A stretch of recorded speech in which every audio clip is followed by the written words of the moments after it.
সাতক্ষীরা বাংলাদেশের দক্ষিণ পশ্চিমাঞ্চলে খুলনা বিভাগের অন্তর্গত একটি জেলা।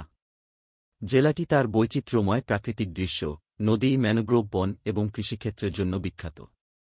সাতক্ষীরা পশ্চিমে ভারতের পশ্চিমবঙ্গ রাজ্য, উত্তরে খুলনা ও যশোর জেলা এবং দক্ষিণে বঙ্গোপসাগরের সাথে সীমানা ভাগ করে নিয়েছে। সাতক্ষীরার একটি বিশিষ্ট বৈশিষ্ট্য হল বিশ্বের বৃহত্তম ম্যানগ্রোভ বন সুন্দরবন, যা পার্শ্ববর্তী খুলনা জেলা পর্যন্ত বিস্তৃত। এই ইউনেস্কো ওয়ার্ল্ড হেরিটেজ সাইটটি অধরা বেঙ্গল টাইগার সহ বিভিন্ন ধরনের উদ্ভিদ ও প্রাণীর আবাসস্থল। ঘূর্ণিঝড় ও জলোচ্ছ্বাসের বিরুদ্ধে বাফার হিসেবে কাজ করে প্রাকৃতিক দুর্যোগ থেকে এই অঞ্চলকে রক্ষা করতে সুন্দরবন গুরুত্বপূর্ণ ভূমিকা পালন করে।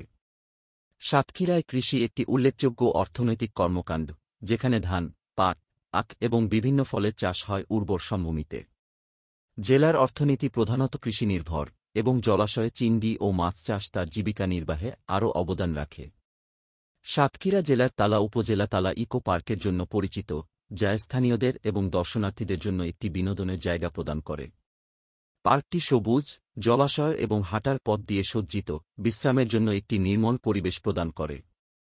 হিন্দু ও মুসলিম ঐতিহ্যের প্রভাবসহ সাতক্ষীরার একটি বৈচিত্র্যময় সাংস্কৃতিক ঐতিহ্য রয়েছে। জেলাটি বিভিন্ন উৎসব এবং অনুষ্ঠান উদযাপন করে, যা এর বাসিন্দাদের সাংস্কৃতিক সম্প্রীতির প্রতিফলন করে। সাতক্ষীরার মন্দির ও মসজিদের স্থাপত্য এ অঞ্চলের ঐতিহাসিক ও ধর্মীয় বৈচিত্র্যকে তুলে ধরে।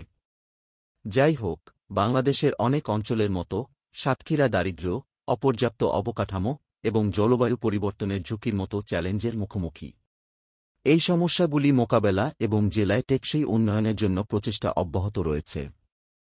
উপসংহারে বলা যায়, সাতক্ষীরা জেলা প্রাকৃতিক সৌন্দর্য, সাংস্কৃতিক বৈচিত্র্য এবং কৃষি তাৎপর্যের এক মনোমুগ্ধকর মিশ্রণ। সুন্দরবনের উপস্থিতি এবং অনন্য ইকোসিস্টেম এটিকে বাংলাদেশের একটি স্বতন্ত্র অংশ করে তোলে, যা পরিবেশগত সংরক্ষণ এবং অর্থনৈতিক সমৃদ্ধিতে অবদান রাখে।